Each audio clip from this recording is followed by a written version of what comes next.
tous, bienvenue à vous mesdames et messieurs sur votre antenne, c'est 10-12 le Zénith, bonjour à vous, merci encore de prendre le train avec nous ce matin. Et avec le Zénith encore, des questions évidentes sont posées autour de la gestion des 180 milliards de francs CFA, de fonds Covid-19.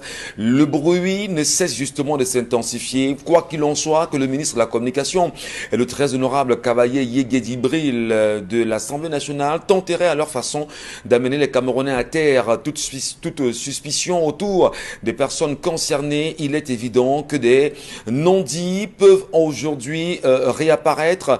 Qui aurait bien sûr reçu 6 milliards de francs CFA concernant l'attribution des fonds Covid-19 au sein du ministère de l'enseignement secondaire? Est-ce que l'argent sera arrivé là-bas ou pas? Selon bien sûr les informations de notre possession, beaucoup de choses se disent, madame, messieurs. Finalement, qui est celui effectivement qui a géré les 180 milliards de francs CFA? Des noms commencent à sortir. Les Camerounais devraient rester forcément en alerte. Madame, monsieur, ça bouge énormément. Et au-delà de la question du Covid-Gate, on pourrait bien évidemment balancer ce qu'on appelle aujourd'hui la CAN Gate. Parlons de la CAN, il y a des tractations aujourd'hui, des informations vont bon train. Le Cameroun sera-t-il prêt le jour dit? Le Cameroun peut-il véritablement organiser la CAN de janvier 2022? Qu'est-ce qui s'est d'hier à l'issue d'une rencontre qui s'est déroulée à Yaoundé? Comment comprendre que, au sorti de la rencontre, le ministre des Sports et de l'Éducation physique, Narcisse Molekombi, rassure les Camerounais que le Cameroun pourra organiser la CAN. Les stades, dit-on, ne sont toujours pas prêts. Les experts, en ce qui concerne le stade de Lembe, demandent encore 15 mois pour la finition du stade. Et au-delà de ces questions, madame, monsieur, on se demande qui va inaugurer la cérémonie d'ouverture de la CAN au Cameroun. Où est le chef de l'État? La question, bien sûr, mérite d'être posée. Bienvenue à tous, en compagnie de Donald Brice Kamgang, Dominique Audrey Oyengelek, Dominique Pengo également, et bon Bengan Kandji. Nous sommes unis pour une belle mission, vous servir jusqu'à midi. Mesdames, Messieurs, installez-vous confortablement. Bon Bengan Kandji, bienvenue ce matin. Bonjour Monsieur Ngachou-Numba, bonjour à vous chers téléspectateurs. Le Cameroun ne sera pas prêt pour l'organisation de la CAN 2021 qui se tient en janvier 2022, mais le Cameroun organisera la CAN. Beaucoup de tractations vont aboutir à cela.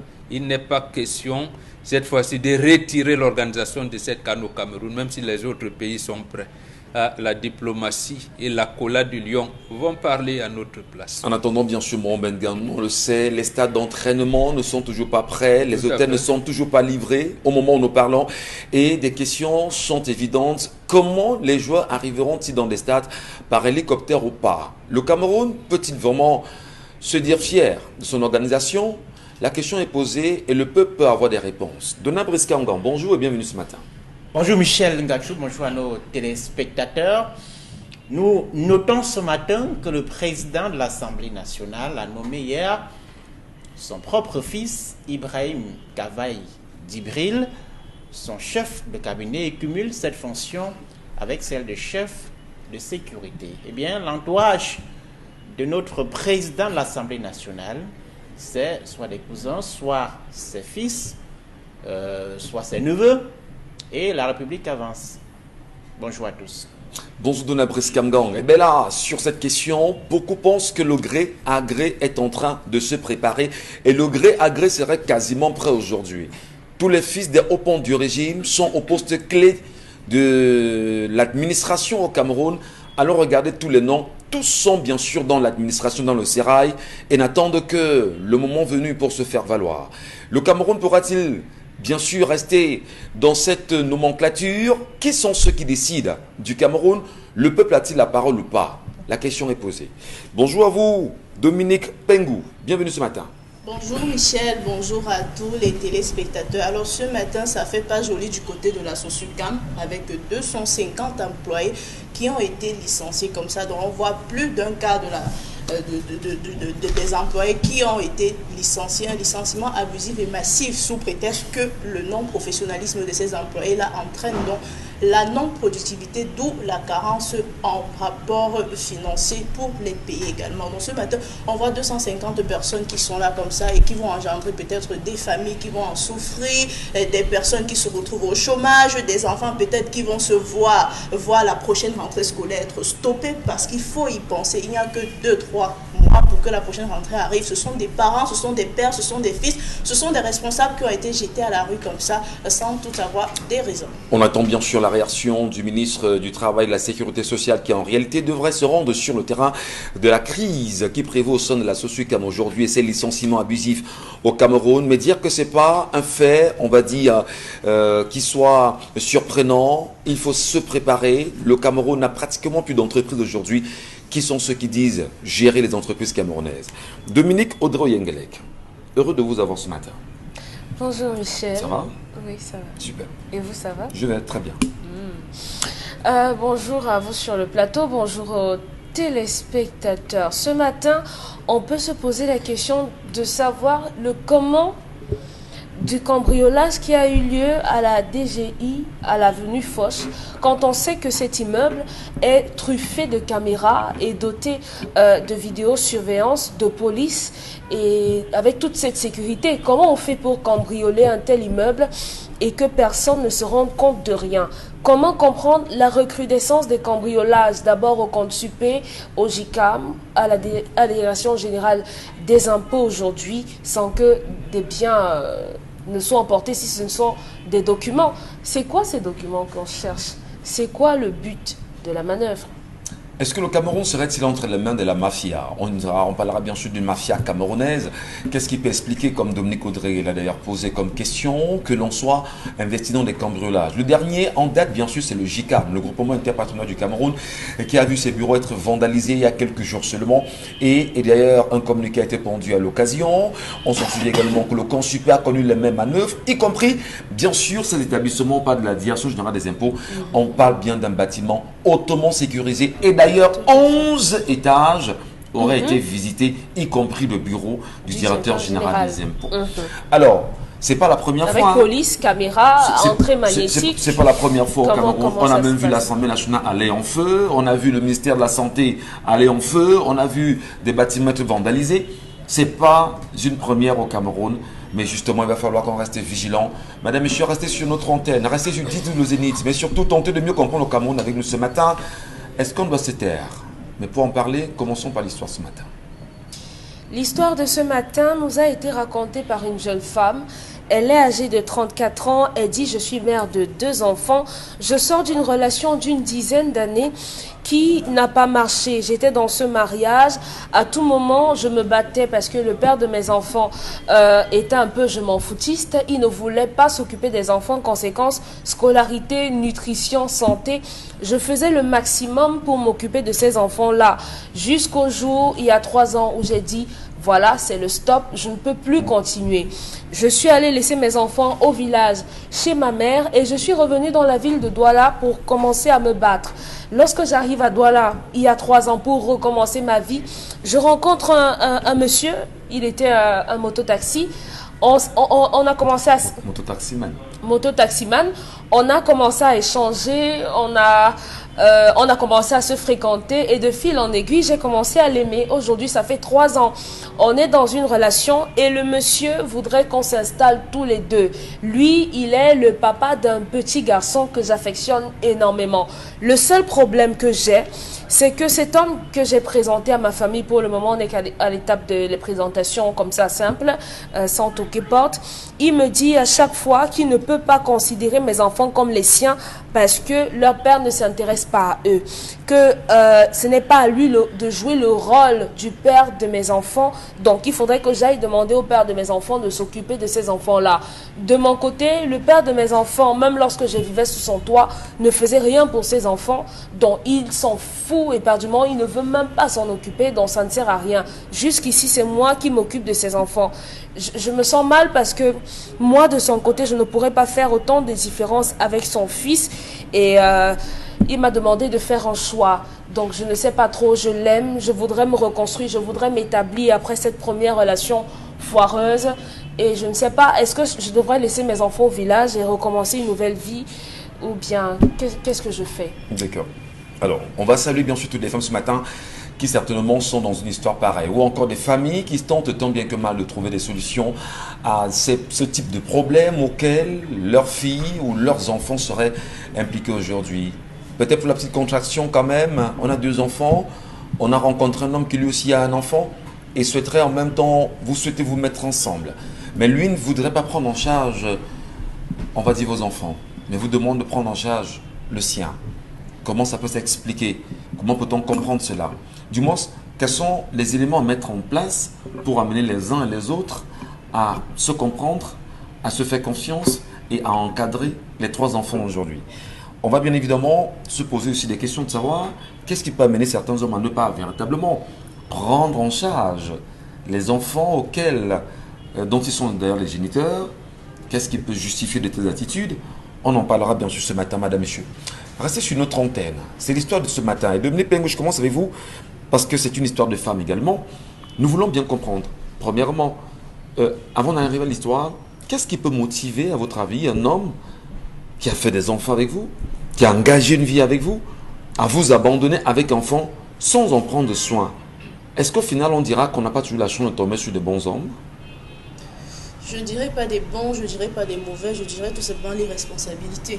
Vous savez, c'est quand on a des enfants qu'on peut mieux mesurer, encore on peut mieux balancer le taux de responsabilité qui germe en nous. Donc maintenant, c'est récurrent de voir des hommes qui abandonnent des femmes avec des enfants, justement parce que peut-être il y a une peur de pouvoir accepter ce changement de vie. Là, vous savez, les enfants changent beaucoup de choses dans le quotidien d'un couple, dans le quotidien même d'une seule personne. Donc un homme qui a des enfants aujourd'hui et qui a du mal à accepter le fait que peut-être il ne pourra plus traîner tard le soir dehors parce qu'il a une occupation à la maison, ou encore il ne pourra plus accepter le fait qu'il va abandonner certaines habitudes parce qu'il doit être un exemple pour ces enfants-là. Justement, celui-là qui n'a pas cultivé ou encore qui n'a pas reçu cette éducation, qui n'a pas été préparé en amont, car il va arriver à ce stade, il va naturellement abandonner la mère avec ses enfants. Il y en a même qui prennent encore la raison. Est-ce que c'est pas trop vite jugé quand même? Parce que il peut avoir d'autres raisons. Justement, j'en viens, je dis, il y en a qui prennent qui donnent encore, qui peuvent,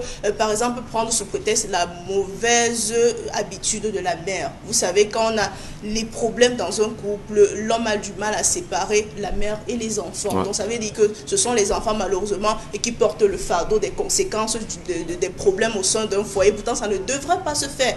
Et nous, les femmes, on a tendance parfois à fuir avec notre progéniture. On ne les laisse pas, mais contrairement aux hommes, ils ont souvent l'habitude de laisser et de se dire cette mère et ses enfants vont essayer de se battre seuls. Ils m'ont fait du mal, je ne peux pas supporter, alors je m'en vais faire ma petite vie tranquillement. Maintenant, ce matin, mais qu'est-ce qui, bien sûr, peut, pour l'homme maintenant, le mototaximène, si on l'appelle ainsi, si on peut l'identifier pareillement, qu'est-ce qui peut l'amener à se dire, ou à dire à la dame, d'accord, je veux qu'on se mette ensemble, mais pas avec les enfants, je ne peux pas en prendre soin si le papa ne le fait pas? Disons, je n'ai pas envie d'entrer dans la tête de ce monsieur, mais je suppose que peut-être ce sont des expériences assez fâcheuses ou encore des expériences qu'on a eu à entendre ou on a eu à vivre au départ. Vous savez, il y a des familles reconstituées qui n'ont pas forcément bien fini juste parce qu'il y avait la présence des enfants issus d'un autre foyer ou bien d'une autre union. Ouais. Voilà, je m'explique pourquoi. Parce qu'il y a des mères parfois qui ont tendance à se séparer avec le père des enfants, mais elles ne se séparent pas véritablement.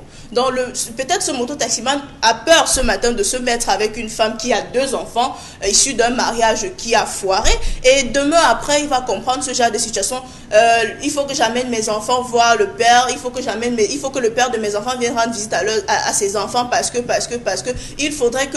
Donc il a justement peut-être entre guillemets peur de cette apparition qui pourrait être gênante pour lui du père des 2 enfants. Mais maintenant, ça ne justifie en rien le fait que vous aimez une femme et vous rejetez sa progéniture. Parce qu'on le dit, quand on aime un arbre, il faut en aimer également ses fruits. Ça commence même par là, parce que pour conquérir le cœur d'une femme, il faut pouvoir se présenter sous le joug d'un bon père. C'est-à-dire, on commence d'abord par gagner la confiance de ses enfants. Vous avez fait une bonne précision tout à l'heure. Oui.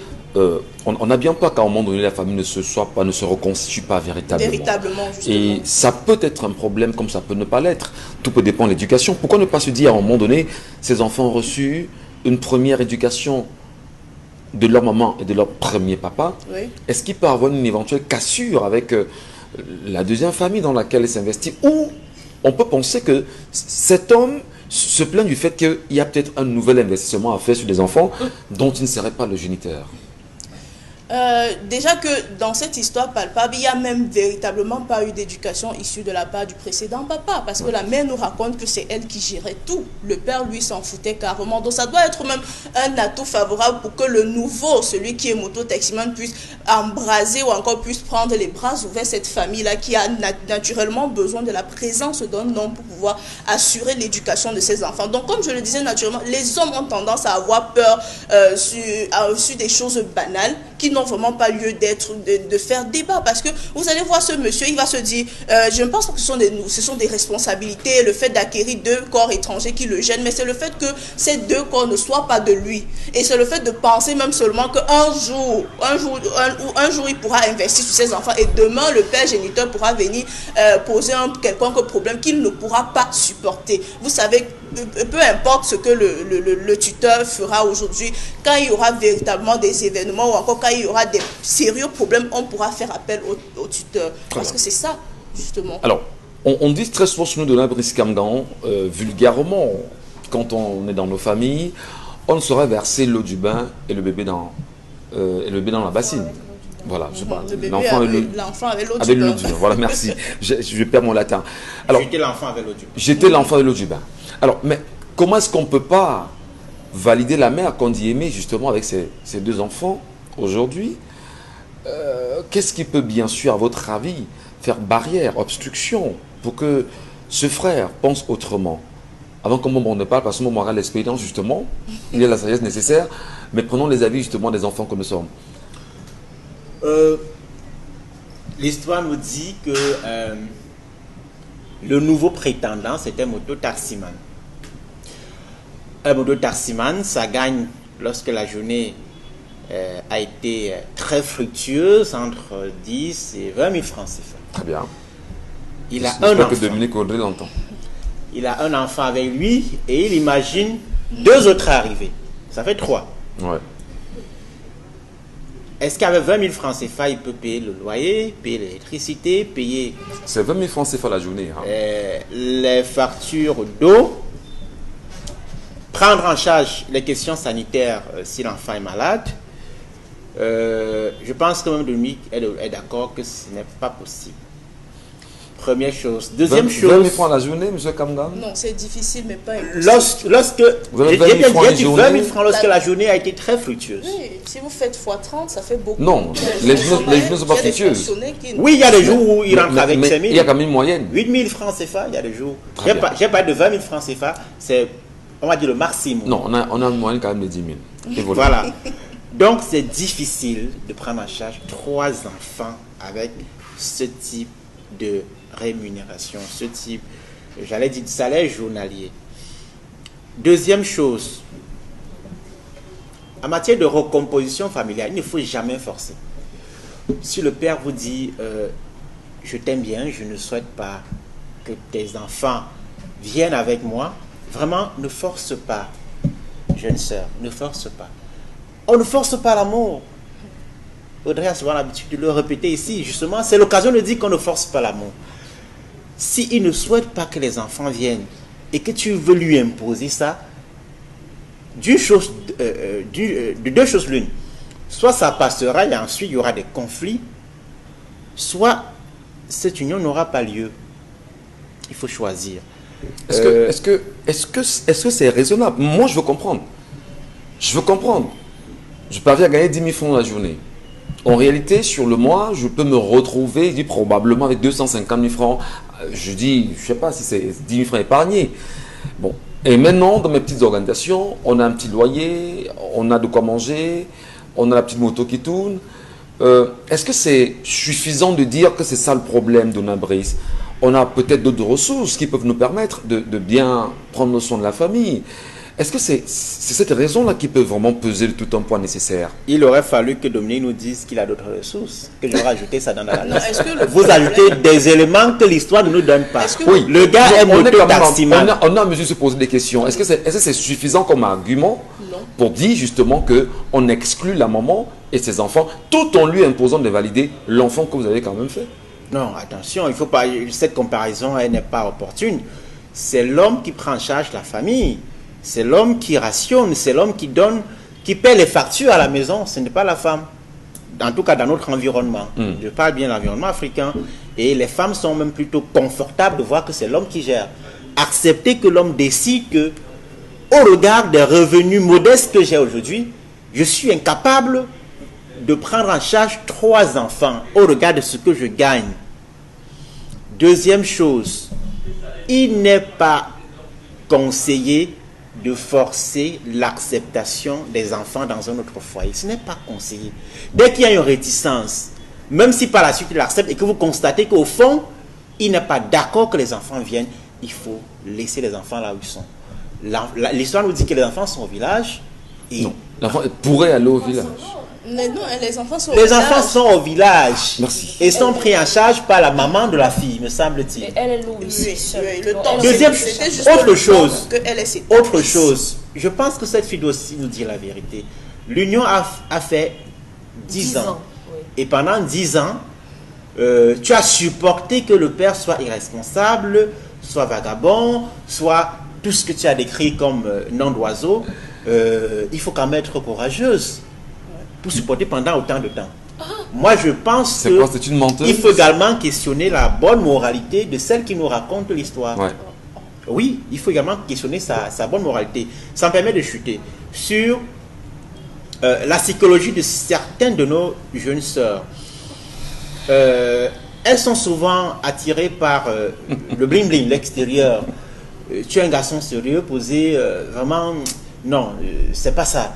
Elle veut un garçon qui a une jolie veste, qui apparaît comme un gars très beau, élégant, qui a Demandez à une Yannick petite de me voiture, regarder. ainsi de suite. Dès que l'enfant arrive, tu découvres son vrai visage. Voilà. Donc, Et Yannick ne me regarde plus. il faut en tirer les bonnes leçons également pour pouvoir évoluer. Voilà, merci beaucoup. Je voudrais quand même le dire. Charles Amel nous regarde ce matin depuis EDA. Bonjour à lui. Il souffre de ne pas pouvoir donner son avis. Il va souffler. Il souffre de ne pas pouvoir donner son avis ce matin. Mais Dominique Odéon vous écoute, véritablement. Est-ce que cette femme, quand même, 10 ans, comme le dit Dona Kamgang, on a fait 10 ans avec un homme dont on estime plus tard qu'il n'a pas de bonne qualité. Mais on l'aime quand même, mais on veut s'engager avec un homme comme ça. Est-ce que c'est raisonnable? Ça tient quand même? Non, Je vous pose la question. non. On n'est pas Non, c'est sur pas la ça. même longueur d'onde. C'est pas ça. Elle s'est séparée de celui de 10 ans parce qu'il ne s'occupait pas des enfants. Ah, merci beaucoup. Parce qu'elle a Merci. dit que vraiment elle Merci a pour trop l'explicatif. supporté. Merci. Et les enfants, elle les a laissés chez sa maman. Merci. Et elle est revenue à Douala se chercher. Ça fait 3 ans. Qu'elle Elle a- rencontre justement le mototaximan. le monsieur avec qui elle a une relation depuis 3 ans. Je vous en prie, Et pardon. maintenant, c'est le fameux mari, le futur mari en devenir, qui lui demande de laisser ses enfants par amour et de s'occuper de... Je crois que cette dame écoute généralement notre émission. Et hier, certainement, puisque vous avez répété, c'est comme une évangile. Une évangile, la messe. Une évangile. Oui, où vous dites ici que vraiment à 24 ans, il faut se marier, machin. Non, à 19 ans, la femme doit se marier, elle doit avoir le mari. partir de 19 ans, Intégré. Comment ça, Intégré, vous envisager? avez changé. Comment ça, Non, envisager? c'est ça. Ça n'a pas Vous faites- changé. vous On a dit vous faites- intégrer vous- l'idée du mariage. Vous faites de Voilà. la gymnastique. Non. Je suis sûre que si on repart dans les archives, ce Non, n'est pas ça. C'est toi qui Mais fais l'émission est en ligne. Si on fait le Et calcul, bien, à la fin, j'ai reprécisé. Intégrer, envisager. Intégré, voilà. si on fait le calcul, elle est entrée dans cette histoire à sensiblement 19 ans, si je ne me trompe. Elle est entrée dans la maison d'un homme avec qui elle a fait des enfants, justement au nom de votre mariage. Elle a fait 2 enfants et pendant 10 années, elle a subi cette histoire. Dieu merci, elle est sortie de là indemne avec tout son corps, toutes ses parties, sans qu'on ne lui casse quelque chose, mais en étant devenue une femme, une mère et un père pour ses enfants. Elle s'est battue, elle est sortie de là, maintenant elle rencontre un autre homme. Madame, le mariage c'est bien. Dormir derrière un homme c'est bien. Je veux dire qu'il y a beaucoup de personnes qui pensent que la finalité de la vie, le bonheur, on ne le trouve que derrière un homme. Malheureusement, lorsqu'on écoute votre histoire, il n'en est rien. Votre bonheur ne dépend pas de cet individu. Parce que oui, il va vous faire voyager, vous allez vivre l'extase et tout ce que vous voulez, mais simplement ça va s'arrêter là parce que c'est simplement 3 minutes. Lorsqu'on a fini ça 3 minutes après, il faudrait penser à demain. Comment est-ce que vous entrevoyez votre avenir avec quelqu'un qui ne sera pas à même de dire à votre fille, Pourquoi tu n'as pas lavé les assiettes? Parce que l'argument de il n'a pas beaucoup d'argent, il est mototaxi, supposons même qu'il travaillait 3 000 par jour. On n'est pas un père simplement parce qu'on donne de l'argent à un enfant. Ce n'est pas ça être un père. Un père, c'est une personne qui a des valeurs à transmettre à quelqu'un. Le géniteur, c'est simplement la semence qu'on met dans une femme, c'est tout.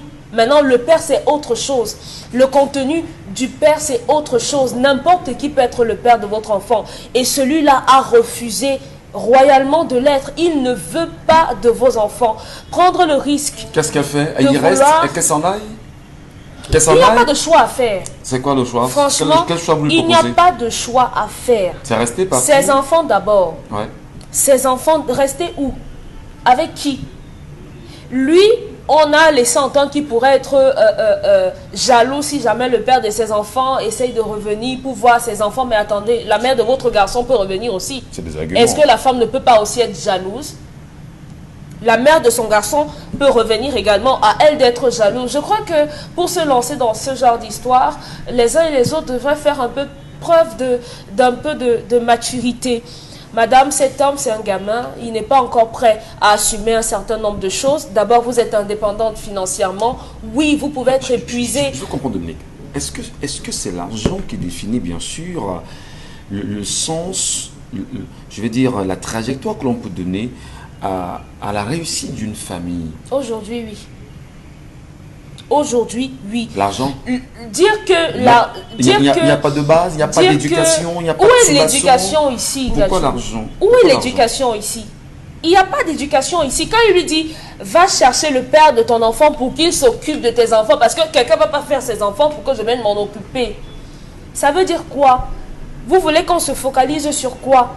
La première fois, elle a essayé d'être une bonne femme, d'être soumise, reproductive et productrice en même temps. Elle a tout fait. Elle a donné les bons gages de ce qu'elle pouvait être une bonne femme. Ça n'a pas marché. Alors, cet homme, pour vous, c'est comment vous le qualifiez? Non, il n'a pas de qualificatif. On ne parle pas de tout et de tout le monde. Il y a des gens à qui on ne répond pas, comme il y a des gens avec lesquels on ne compose pas. Il n'a pas ses raisons, il n'a pas ses arguments. Qui cherche une femme vierge? Il n'a pas... Non, qui cherche une femme qui va dépuceler, à qui il va faire un enfant. Parce que si c'était sa femme, excusez-moi, si c'était sa femme...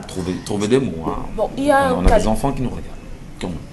Voilà. Bon, je ne sais pas quel est le synonyme qu'on peut donner à... Voilà, évoluons. Si c'était une femme qu'il avait épousée, qu'on lui avait ramené peut-être du village, qui n'avait pas encore connu d'homme, c'est mieux. Qui n'avait pas encore connu d'homme et qui avait fait 6 enfants, je ne pense pas qu'il s'en serait séparé au nom de que ça fait beaucoup. Donc cet homme est foncièrement pas bon. Il est foncièrement mesquin, égoïste, égocentrique, nombriliste. Conséquence, on ne peut pas évoluer avec. Vous pouvez ramener votre enfant et votre fille va subir des attouchements. Donc déjà, l'individu à la base est malsain. Donc on n'a rien à faire avec. Je regarde le regard de Donald Briscamdan qui vous regarde assidûment. J'ai très peur une précision. Le père des 2 enfants, il est quoi? Il fait quoi? Non, je n'ai pas posé la question. Voilà. Lorsqu'on me dit qu'un père n'est La pas là... réponse aurait été intéressante. Je vais vous dire pourquoi tout à l'heure. Pourquoi déjà? Rapidement. Non, je vais revenir. Votre avis, pourquoi? Parce que, je vais vous dire, je parlais de la psychologie d'un certain nombre de nos jeunes sœurs. Vous savez, il est généralement admis que l'accouchement booste la maturité. Lorsqu'une fille accouche, son niveau de maturité grandit. Elle voit la vie plus clairement. Logiquement. Peut-être pas plus clairement, mais je veux dire qu'elle grandit en maturité. Oui. Vous avez des jeunes filles qui, à la fleur de l'âge, méprisent tous les garçons qui les abordent parce qu'il y a un jeune qui leur promet monts et merveilles sans aucune base solide, sans vraiment les aimer. Nous avons un garçon qui a un avenir prometteur, qui a des ambitions, qui, sur le plan du projet de vie, est assez structuré, mais parce que vous pensez qu'il n'est pas encore abouti, comme le prince que vous cherchez, qui a déjà une villa, de belles voitures, et peut-être qui n'a pas, je veux dire, dont la trajectoire en termes de réussite n'est pas claire, n'est pas propre. Plus tard, vous découvrez ça. Vous avez ramassé 3, 4, 5 enfants. Vous ramenez ça chez le jeune garçon qui vous avez dragué au cours moyen de, je dis n'importe quoi, en 6e, en première année de la fac, et que vous avez méprisé. Non. Si tu m'aimes, il faut aussi aimer mes enfants. Je dis, il faut être sérieux. Merci beaucoup, Donna Brice. Eh bien là, merci de nous sauver, nous les hommes. Ah ben, je me retrouve pas dans la peau. Hein. Bon, c'est quand même une histoire rocambolesque ce matin. Et Dominique nous regarde avec de grands yeux. Je ne sais pas pourquoi il me regarde comme ça. Un film de Je voudrais qu'on se comprenne. C'est des phénomènes qui sont légion. Ça ne date pas d'aujourd'hui. Vous qui avez un vécu, une expérience, votre rang d'autorité traditionnelle, comment parvenez-vous à donner des solutions à ce type de problèmes posés très souvent en société? Que dites-vous à ceux qui viennent vous rencontrer en permanence, Mambo? D'abord, il faut aussi dire que cette femme ne sait pas ce qu'elle veut. Elle ne sait pas. Intéressant. Elle pose le problème d'un parent irresponsable qui s'est trouvé être le géniteur de ses premiers enfants. Maintenant, elle pose le problème de cœur. J'aime, qu'est-ce qu'elle veut réellement? Elle part parce que le gars ne s'occupait pas des enfants. Son comportement n'est pas de se rapprocher de la famille du garçon en disant son grand frère, sa grande sœur et tout, sa famille nous a abandonnés, je n'ai pas pu, j'étais contrainte d'amener les enfants dans ma famille. Elle fait obstruction de tout cela. On ne sait pas si vraiment elle était intégrée dans la famille ou pas. Justement. Mais elle dit qu'elle amène les enfants dans sa propre famille. Parce que l'homme ne peut le pas. Vous voyez donc l'individualisme qu'elle a. Maintenant, elle pose le problème des revenus financiers du mototaximan et les problèmes de cœur. Je l'aime, mais comme il me pose, voilà. Vous voyez un peu. Elle ne sait pas parce que... Il y a même une troisième dimension. Voilà. L'acceptation des enfants. Les enfants le rejet de ses enfants et l'acceptation de son enfant. Elle n'aime pas ses enfants. Elle ne les aime pas. Ah bon? Oui, elle les a mis, j'allais dire, accessoirement. Elle les a laissés, elle est venue chercher la vie.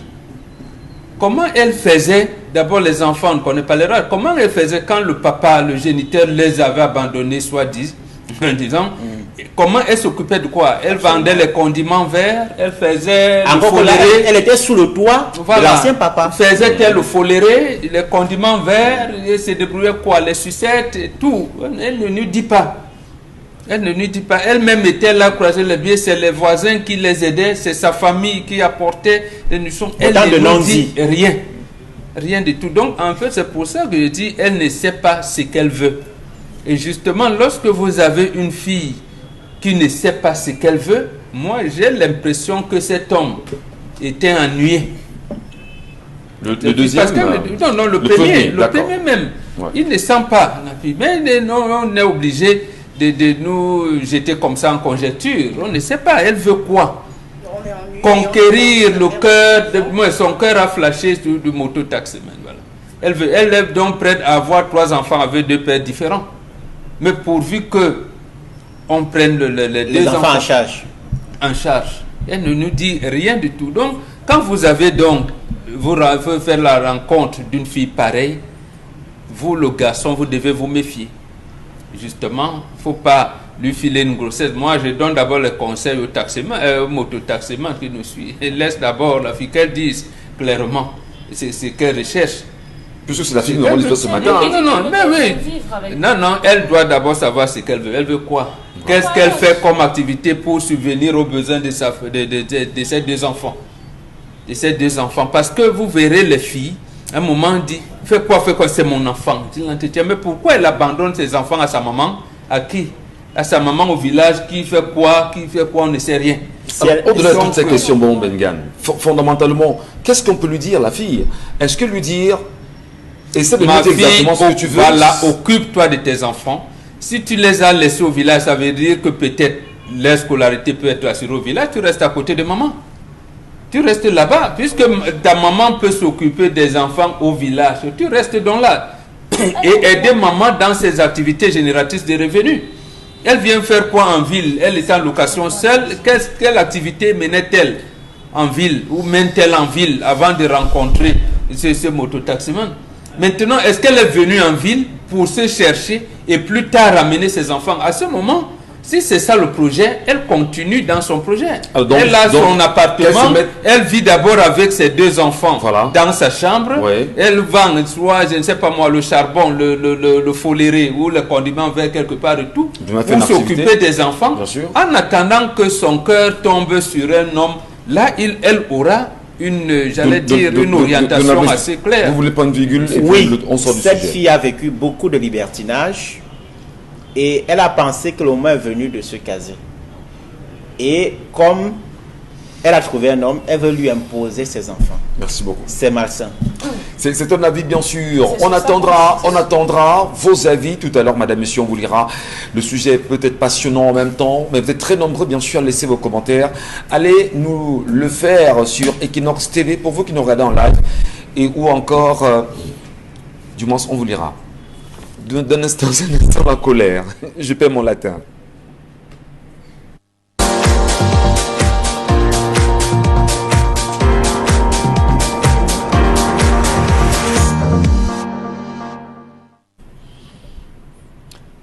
J'interpelle la conscience nationale ce matin sur ce que nous appellerons la tragédie du secteur avicole au Cameroun. Nos dames qui font le marché ce matin vous le diront, le poulet de chair est rare et cher sur les étals. Ce n'est pas un jeu de mots. Il faut 5 000 francs CFA pour approcher une volaille qui était cédée il y a peu à 3 500 francs CFA. Voilà un indicateur très actuel de la longue traversée du désert, d'une filière pourtant parmi les plus cotées en termes de potentialité au Cameroun, la filière avicole. Aujourd'hui, les fermes sont vides de Sancho à Douala, de Vokadar à Ngaoundéré. La faute à une absence de vision et des manœuvres de quelques fonctionnaires ayant pour but de maintenir ces producteurs de richesse dans la misère et étioler constamment le panier de la ménagère, accentuant la vie chère. Les difficultés du secteur aviaire sont connues. Au premier chapitre, le défaut des semences. C'est ce qui explique la remontée des prix du poulet de chair, actuellement sur le marché national. Le poussin d'Anjou, comme on l'appelle, importé d'Europe, coûte désormais 650 francs CFA à 700 francs CFA au lieu de 500 francs CFA comme il y a quelques mois. Cela est dû à la grippe aviaire qui a frappé les pays européens, principaux fournisseurs de ces poussins. Deuxième problème, la rareté des céréales. Faut-il le rappeler? En matière de production aviaire, la part des aliments représente à peu près 70% des coûts de production. Or, les céréales comme le maïs ou le soja, principalement utilisés par les fermiers, ont vu leur prix s'envoler ces derniers mois au Cameroun. Tenez, le kilogramme de soja est passé de 280 francs CFA à 440 francs CFA ces derniers mois. Quant au maïs, de 180 francs à environ 250 francs CFA aujourd'hui. Troisième problème, le braquage des producteurs par les revendeurs. En l'absence d'une régulation du prix sur le marché, ces prix se sont justement envolés à la tête des paysans qui se tuent pourtant à la tâche à longueur de journée. La combinaison de cet ensemble d'éléments finit d'asphyxier les aviculteurs. Mais attention, de quoi parlons-nous? Nous parlons là d'une filière qui jusqu'en 2016, c'est-à-dire jusqu'à la récente épidémie de grippe aviaire au Cameroun, pesait en termes de chiffre d'affaires 300 milliards de francs CFA. Je dis bien 300 milliards de francs CFA. Soit l'une des filières les plus florissantes de toute l'économie nationale. Les appuis de l'État qui auraient pu permettre au secteur de soutenir la production post-crise et de redonner du poil de la bête à la filière n'ont pas suivi après la grippe aviaire de 2016. Conséquence, déjà stressés par les pertes occasionnées par cette grippe aviaire, les paysans ont sombré dans le désespoir et le découragement, abandonnant de fait leurs activités. Mais au fond, c'est l'absence de vision et d'ambition des pouvoirs publics pour le monde rural qui est ici mis en cause. L'échec est cuisant et effrayant sur ce plan. À demain. Merci infiniment Donald Brice Kiamgang pour cette, on va dire pour cet éveil que vous restituez ce matin dans le secteur avicole au Cameroun. Eh bien, demandez bien sûr aux femmes qui nous regardent ce matin, comment parvenez-vous à manger du poulet? Comment mettez-vous justement le poulet sur vos tables à chaque fois qu'il faudrait manger? Regardez bien évidemment les restaurants aujourd'hui, comment vous parvenez bien sûr à vous en procurer? Et au-delà de cette question, on s'en souvient qu'il y a quelques temps seulement, le Cameroun s'est insurgé du fait, au moins quelques consommateurs, s'est insurgé du fait qu'il y avait ce qu'on appelait le poulet congelé venu du Brésil, qui se trouvait bien sûr sur nos étalages dans nos marchés au Cameroun. Ce matin, nous parlerons certainement de santé, nous parlerons certainement des réalités autour, mais il y a quand même le montant évoqué de Donald Kiamgang. Vous parlez bien sûr de 300 milliards de francs CFA de chiffre d'affaires. De chiffre d'affaires sur une année dans le secteur avicole qui serait justement en train de partir en fumée aujourd'hui. Bonbon Bengan, fondamentalement, on parle très souvent d'une volonté politique de nuire aux Camerounais. Est-ce qu'on y est là toujours? Parce que là, il n'y a plus de semences sur le marché. On sait en même temps qu'il y a eu la grippe aviaire qui est venue avec son lot de malheur. On sait également qu'il y a le braquage des producteurs par les revendeurs aujourd'hui. Tant d'histoires. Qu'est-ce qu'on fait, qu'est-ce qu'on peut faire pour ressauver, à votre avis, ce secteur avicole qui est en perte de croissance aujourd'hui au Cameroun? Oui, la relance du secteur avicole n'est pas compliquée. Vous l'avez dit, il faut une simple volonté politique. Deuxièmement, il faut d'abord faire observer qu'on a demandé à beaucoup d'éleveurs de tuer les têtes qu'ils avaient pour soi-disant grippe aviaire qui n'en était pas une. Donc ce n'était pas vrai, il n'y avait pas de grippe aviaire. Et l'État du Cameroun n'est pas venu, j'allais dire, permettre ces producteurs-là à relancer le secteur. Donc la relance du secteur avicole, pourquoi ça j'avais? Vous me faites penser, parce que je suis obligé de rentrer là. Peut-être vous ne l'avez pas entendu. On parlait ici des poulets bon chers. Ouais. Voilà, à l'époque, poulets bon chers, les poulets sofales, les poulets. Donc, il y avait, j'allais dire, une politique de relance des filières avicoles, au point où on avait d'ailleurs intégré le fait que l'abattage des poulets nécessitait pour certains que ceux qui sont d'obédience musulmane puissent participer à ces abattages-là. Et beaucoup, lorsqu'on avait recadré, donc je veux dire que pour certains, lorsque voilà, des poulets, voilà, n'importe comment, il fallait que tout le monde soit. Et effectivement, l'État du Cameroun avait réussi à équilibrer cela. Ce qui fait que ce soit les musulmans ou tout le monde, on pouvait acheter le poulet, que ce soit égorgé ou pas, dans des trucs ou pas de manière normale. Mais il arrive donc justement que la politique, j'allais dire des réseaux, la politique des réseaux entre dedans. Ça veut dire quoi? Ça veut dire que lorsqu'on dit aux fonctionnaires de faire les affaires, ils intègrent dans là, commencent à le faire. Avant, ils se cachaient un peu, peut-être des prêtres. Non, maintenant, ils font des affaires de manière claire. Et quand ils font donc des affaires, c'est eux qui sont, quand on parle de programme de développement de ceci, de cela, de ceci, ils savent, c'est eux qui gèrent le programme. Ils confient et ils détournent donc de l'argent au bénéfice des exploitations qu'ils ont créées eux-mêmes, ou ils ont confié aux mains inexpertes. Voilà comment on a donc abandonné ceux qui y étaient engagés comme, j'allais dire, comme producteurs de richesses et parvenir à la maîtrise de ce qu'on appelle la politique alimentaire du pays. Voilà comment ça a chaviré. Au point où, lorsqu'on arrive là, vous êtes là, production des œufs, un jour des poulets, des ceci, des poussins, c'est donc aller de coq à l'âne et on est arrivé dans un environnement où, malheureusement... En écoutant Donald Brice Kiamgang tout à l'heure, il y a un sérieux problème au Mengan. Dans le secteur agricole, pour ceux qui nous regardent, parce qu'ils sont très nombreux, qui sont investis, on a un problème de semences, fondamentalement. Au point où l'achat d'une semence coûte très cher, 650 francs, Donald Brice Kiamgang. 650 à 700 francs. Le poussin d'un jour. 650 francs. Le problème, l'élevage s'accompagne de l'agriculture. D'abord, dans des pays sérieux, il n'existe même pas un ministère de l'élevage. En fait, même la formation des vétérinaires est encadrée par le ministère en charge de l'agriculture. Dès lors qu'on dissocie les deux et que vous êtes dans un gouvernement qui ne pense pas à la cohésion de l'action gouvernementale, c'est un problème.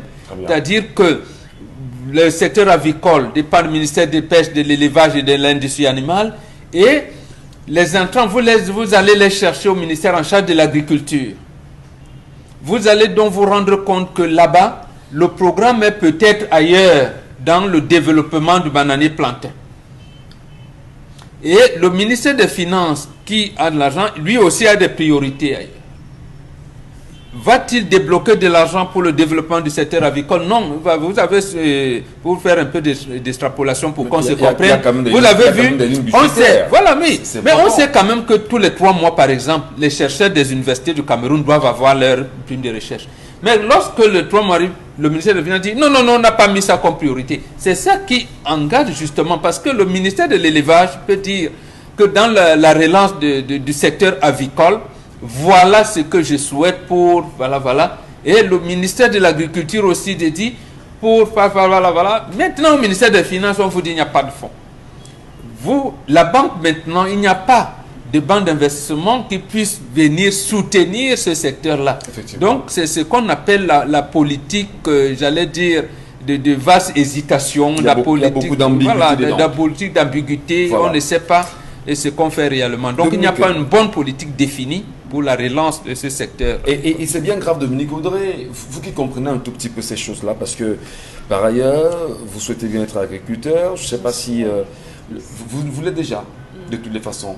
Alors si on en venait bien sûr aux réalités que vous-même vous vivez, qu'est-ce qui en ressort véritablement? C'est que, d'abord c'est une expérience folle, une expérience que beaucoup de personnes devraient vivre, mais également c'est quelque chose qui demande un investissement énorme. Récemment, on plaint le fait sur les marchés de l'indisponibilité des poulets. Lorsque vous arrivez sur le marché, par exemple, et que vous voulez acheter un poulet qui peut coûter pour le dernier 2500 francs, on vous dit qu'il n'y en a plus, ça va à plus de 3500 et autres. Simplement parce que la matière avec laquelle on nourrit les poussins d'un jour n'entre plus. Il y a une pénurie au niveau des aliments que consomment les poussins d'un jour. Vous savez que ça se fait en sensiblement 3 étapes. Il y a le démarrage, il y a la croissance et il y a les finitions. Donc beaucoup de producteurs aujourd'hui sont butés à cela. Personne n'a envie d'acheter des poussins qui viendront mourir faute de nourriture.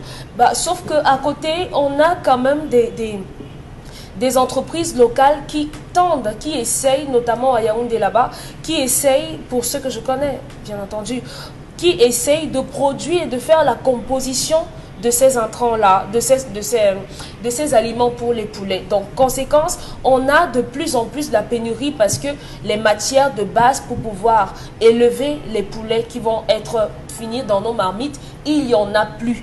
Malheureusement, après la période de ce qu'on a appelé la grippe aviaire, il y a eu des plans. Le gouvernement a pris des engagements qui devaient accompagner la relance de cette aviculture. Et malheureusement, jusqu'aujourd'hui, je ne sais pas si les productions avicoles réussissent à couvrir au moins les 50% de la demande du marché. National.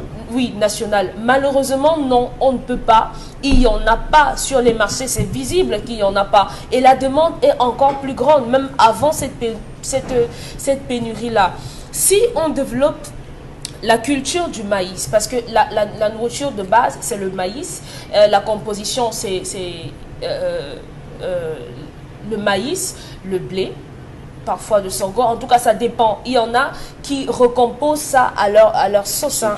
Oui, le soja, donc ça dépend. Si on favorise la culture de ces différents aliments-là, on est sûr de la création de certains emplois ici. On aura des usines, on aura des gens qui travailleront dans des champs et on aura une matière à travailler dans ces usines-là et revendre aux producteurs de poulets et pourquoi pas étendre cela jusqu'à l'extérieur et exporter de la nourriture pour les pays voisins. Donc il y a matière à travailler, il y a énormément à faire. Les producteurs avicoles, Les aviculteurs. Les aviculteurs ont besoin de soutien, énormément de soutien. Que ce soit au niveau des poulets également, des porcs aussi, de l'agriculture.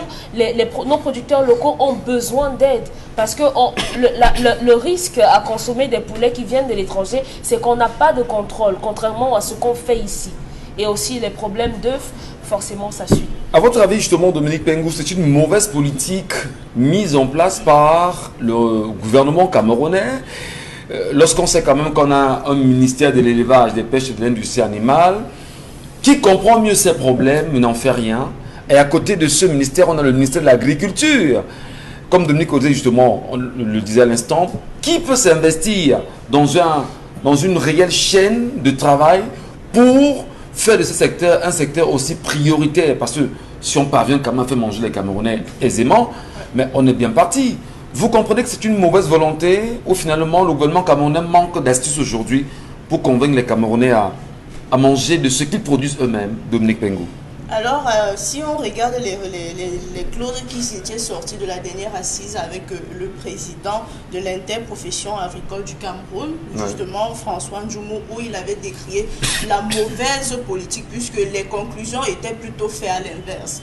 Que d'importer les poussins d'un jour et les œufs, il fallait importer les parents, les volailles parents, les pondeuses, parce que ici au Cameroun, on a déjà la faculté de pouvoir produire nous-mêmes les poussins d'un jour et de pouvoir suivre également la bonne croissance de ces volailles-là, parce que justement, si le secteur agricole est contrôlé, le secteur a même le devoir de s'allier au secteur agricole pour pouvoir pallier ce genre de problème, parce que comme Dominique Audrey le disait, et si on a un suivi au niveau de la subvention du secteur agricole pour la production peut-être des matières premières telles que le maïs, le sodia, le sorgho, qui vont permettre de nutriments pour ces volailles-là, on pourra facilement s'en sortir parce qu'on n'aura plus besoin d'acheter la nourriture importée qui coûte énormément cher. Rien que d'abord le coût de ces nutriments-là coûte cher et maintenant le coût même du dédouanement coûte également cher. Avec cet argent, on pourrait investir, on pourrait subventionner les producteurs avicoles qui en ont gravement besoin.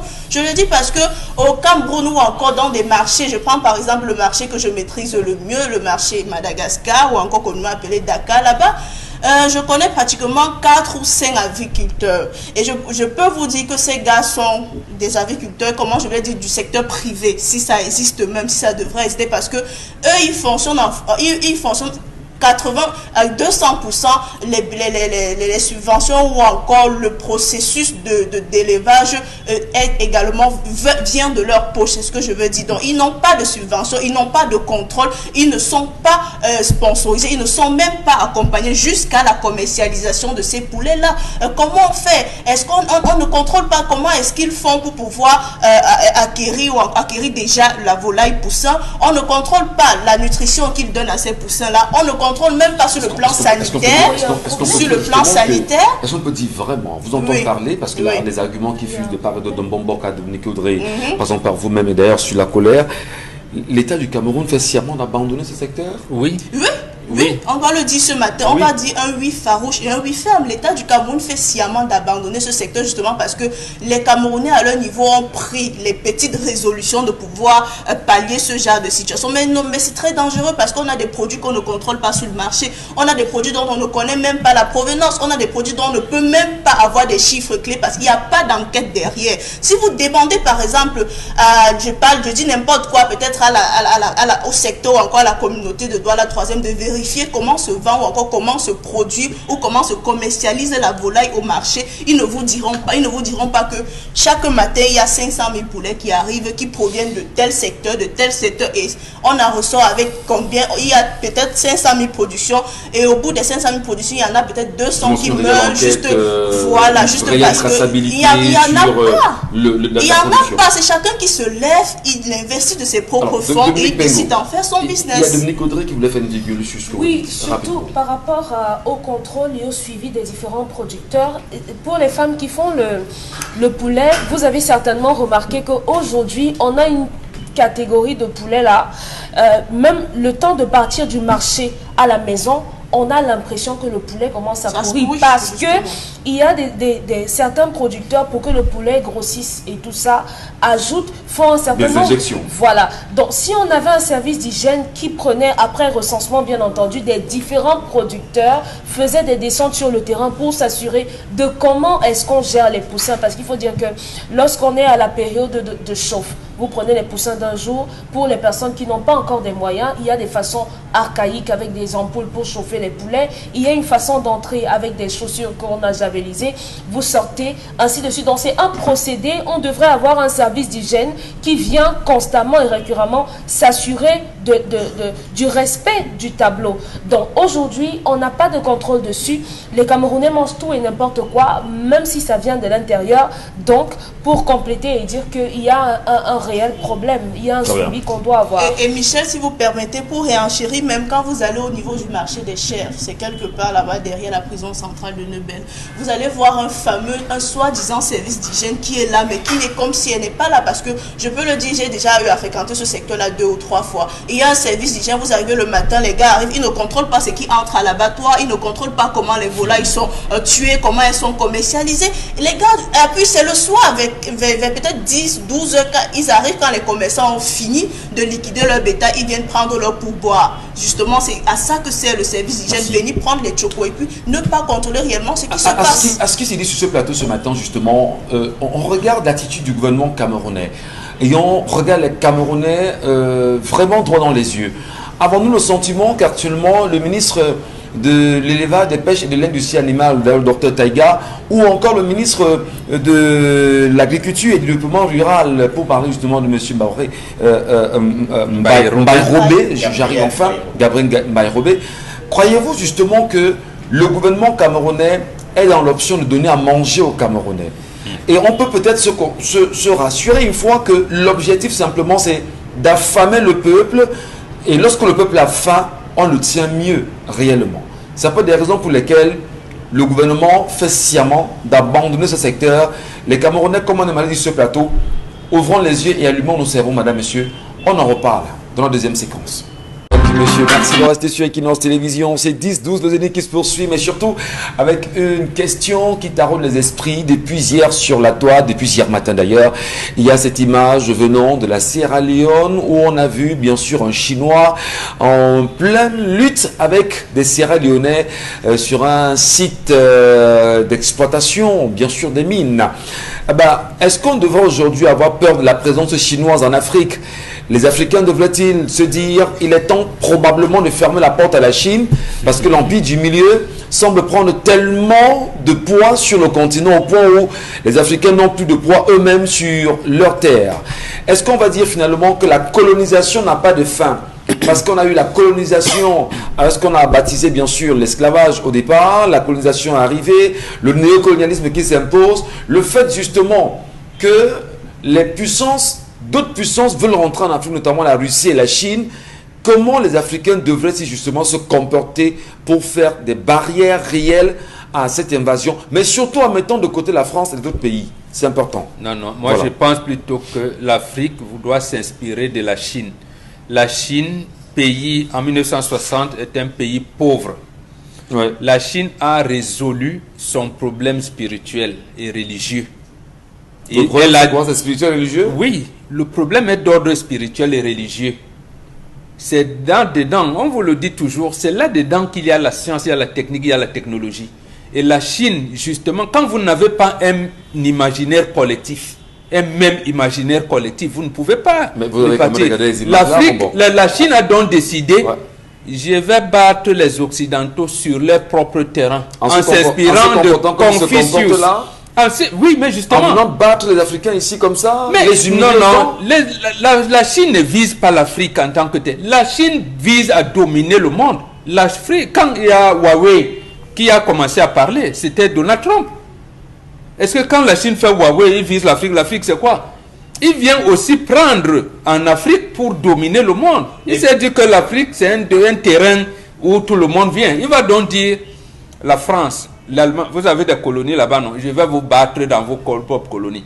Et elle vient donc, ayant aménagé, et justement, c'est pour cette raison que quand elle est venue, pour le cas du Cameroun, construire le palais de congrès en 70-71, elle reste tranquille. Elle a son ambassade là, personne ne sait ce qu'il fait. 85, 83, 84, il vient avec l'ampoculture en Balmayo. Il s'installe, il regarde. Elle a préparé l'avenir. Lorsqu'elle a décidé maintenant d'entrer dans l'Organisation mondiale du commerce en 2002, elle avait déjà son plan d'expansion et de domination de l'Afrique. Donc c'est ce que les Africains doivent se dire. Nous, on fait donc comment dedans? C'est la vraie question. Voilà, on fait comment? C'est l'Afrique qui doit se constituer en puissance. J'ai vu les images dont vous parlez. C'est la question des conditions de travail dans les chantiers gagnés par les multinationales.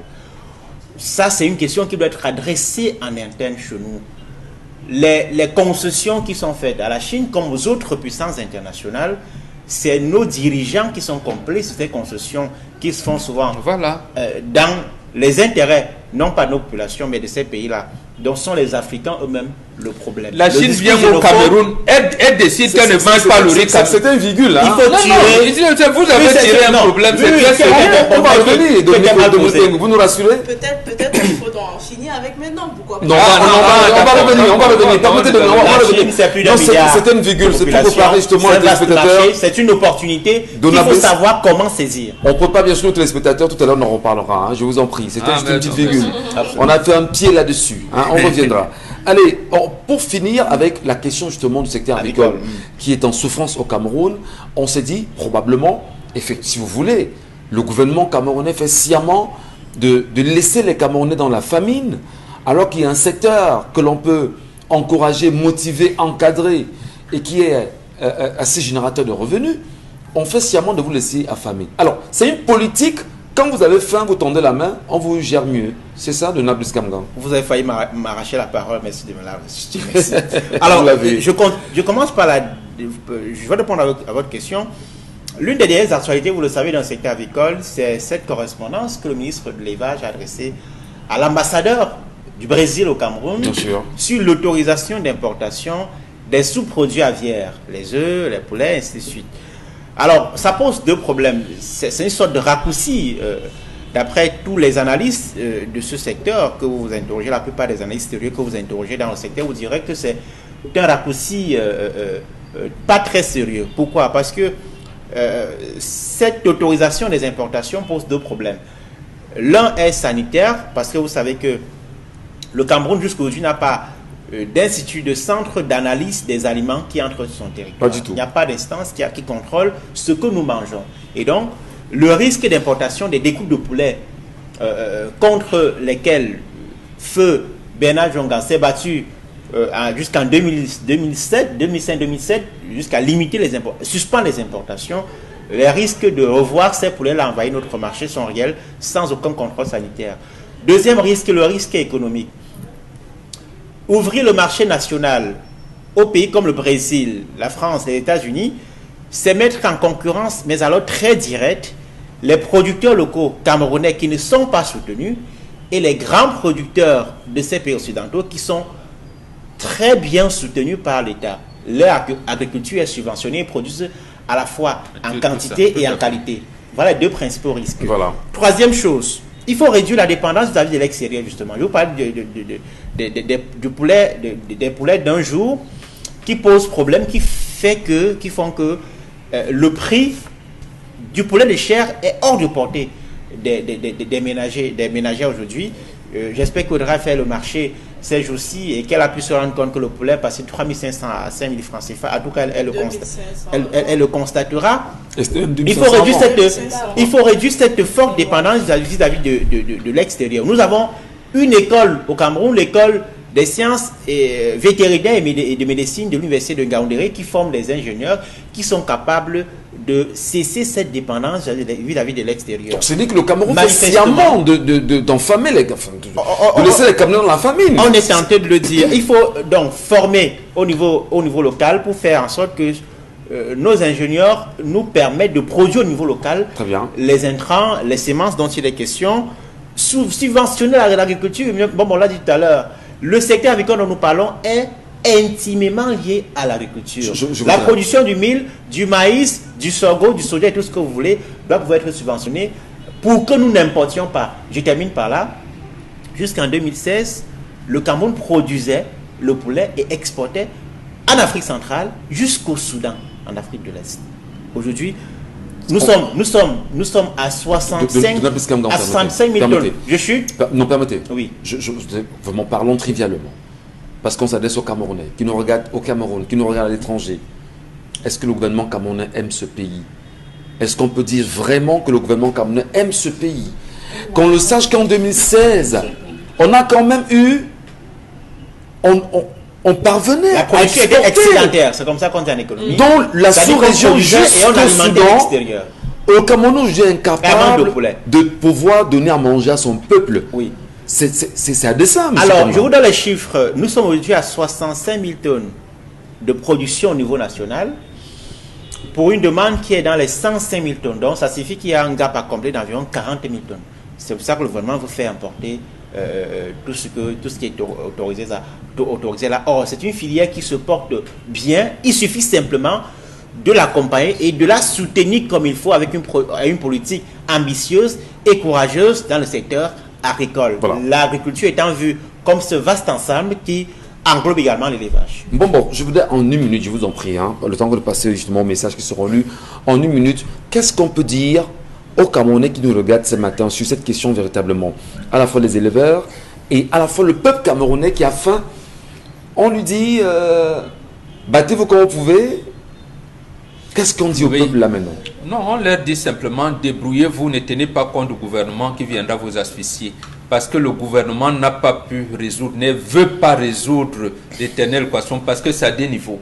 Premièrement, les Occidentaux, dans ce qu'on appelle le consensus de Washington, ont interdit systématiquement aux pays pauvres de subventionner leur agriculture. Ça fait partie du 10e point dans ce que vous appelez consensus de Washington. On ne veut pas que vous mettiez de l'argent, que l'État mette l'argent pour subventionner le privé. Mais eux, ils subventionnent leur agriculture. Comment pouvez-vous être en concurrence avec les agriculteurs, les éleveurs européens qui sont subventionnés qui produisent à grande échelle? Autre chose, eux, ils ont mis des normes, donc font la politique de protectionnisme. Mais eux, ils vous disent, dans les mêmes trucs, je pense que c'est le 7e point, qu'il faut libéraliser les échanges le plus bas possible. C'est-à-dire, on vous a amené à enlever les barrières douanières de 10% jusqu'à les enlever. Donc, ils ont pratiqué une politique d'envahissement. Il faut donc un certain courage, je dirais même une témérité pour dire que nous aussi, vous n'entrez pas. Très bien. C'est pour ça que les 10 pays de la CEAC ont demandé au Cameroun ici, arrête et essayons d'avoir une politique commune. Le Cameroun n'a pas voulu, il allait signer seul. Malheureusement, il ne peut pas face à ces mastodontes. Merci Mbombo Bengan. Dominique Audrey, les messages de nos téléspectateurs ce matin. Janet Michael nous dit la seule chose que la femme peut gagner dans le mariage, c'est les enfants. Si tu as déjà tes enfants, le mariage et que le mariage n'a pas marché, alors assieds-toi, occupe-toi de ces enfants. Tu ne peux pas te remarier avec un homme qui veut t'épouser, mais ne veut pas tes enfants. C'est un non-sens. Assieds-toi, occupe-toi des enfants. Quand ils seront majeurs, tu peux refaire ta vie de femme. Parce que franchement, un homme sérieux avec une femme ne la met pas devant un tel choix. Il n'est pas obligé de s'occuper de ses enfants, mais il peut négocier avec sa future belle famille du statut des enfants sans mettre la fiancée devant un tel fait. C'est mesquin et il ne veut pas d'elle. On a Sorel Atatan qui dit « Ma chère, laisse celui-là, cherche l'argent pour prendre soin de tes enfants, le fruit de tes entrailles d'abord. » Elle renchérit en disant que les femmes me surprendront toujours. Je dis, Mamisa, tu veux échanger tes enfants contre un homme, s'il te demande de choisir, ne réfléchis même pas dessus. Willy Loès Fast Food, cette femme de 34 ans n'est pas inapte à ce qu'elle dit, donc elle peut toujours quitter cet homme pour se battre pour l'avenir de ses enfants. Christelle Chemno, pourquoi vous dites qu'il est sorcier? Les 2 enfants n'ont pas de père. Si elle avait un, oui, ce n'est pas facile de nourrir 3 bouches. Béni de Dieu, il fallait qu'il aille chercher une femme sans enfant, c'est tout. Tu aimes une mère et tu refuses ses enfants, pourquoi? Bonjour à vous le plateau, que ce soit l'homme ou la femme qui gagne 20 000 francs par jour, c'est beaucoup pour un couple moyen. Donc apprenez à économiser. Voilà, Chinje aux îles par rapport à l'interpellation de Donald Brice. Poussin de 1 jour veut dire que votre fournisseur charge les œufs dans une couveuse. Dès 21 jours de chauffage égale autant que le bateau fait dans le port de Douala. Et à Douala, vous achetez un œuf à 700 francs. Bah, sauf que tout le monde n'achète pas au port. Si vous allez dans les provenderies, généralement on vous dit vous voulez les poussins, vous voulez combien de cartons, parce que c'est 25 par carton. Ça coûte bon, ça coûtait 25 000 quand c'était 500 à 450, vacciné ou non vacciné. On vous disait revenez dans une semaine et on vous donne les poussins dans des Seulement cartons. quand téléspectateur nous fait savoir que le temps de mettre cela dans le bateau, ça fait 3 semaines. Oui, le temps d'arriver. Le temps d'arriver, donc vous allez acheter un œuf à 700 en fait. À 700. Voilà. À 700. Voilà. Voilà. Et sommet quand la problématique de l'histoire du jour n'est pas financière, mais plus dans le comportement de la femme pour rassurer et construire l'union. Si elle aime l'homme comme elle le dit, ça c'est un message de Oumarou l'historien, si elle aime l'homme comme elle dit, elle n'a qu'à laisser ses enfants au village ou alors aller aux affaires sociales, attaquer le véritable père de ses enfants. Marie-Claude estime que la dame n'a pas su poser les bases. Qu'est-ce qui se sont dit au début? Elle ne l'a pas observé, elle était certainement obnubilée par autre chose. Tatiana Clara, le gros problème de ce monsieur n'est pas au niveau des ressources, mais juste qu'il ne se sent pas en mesure d'apporter de l'affection à ces enfants-là. Une femme qui a déjà des enfants hors mariage, ça c'est un message de Elvira Mazo, une femme qui a déjà des enfants hors mariage devrait s'attendre à ce genre de choses, par conséquent, le choix lui revient totalement. Absolument.